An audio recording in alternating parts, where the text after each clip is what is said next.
وَلَقَدْ يَسَّرْنَا الْقُرْآنَ لِلذِّكْرِ فَهَلْ مِن مُّدَّكِرٍ.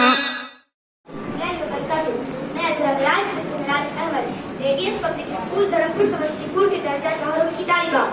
آج میں آپ کے سامنے قرآن کریم کے عنوان سے کچھ گفتگو کرنا چاہتی ہوں.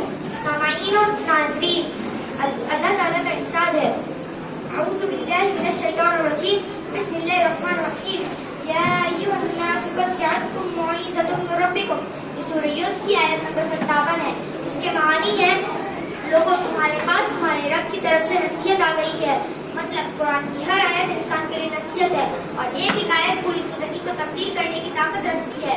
لہٰذا قرآن سے رشتہ جوڑیں، قرآن پڑھیں، قرآن سمجھ کر پڑھیں، قرآن پر غور و فکر کریں، قرآن پر عمل کریں، اللہ کے غضب سے بچیں، اللہ کو راضی کریں، آخرت سنواریں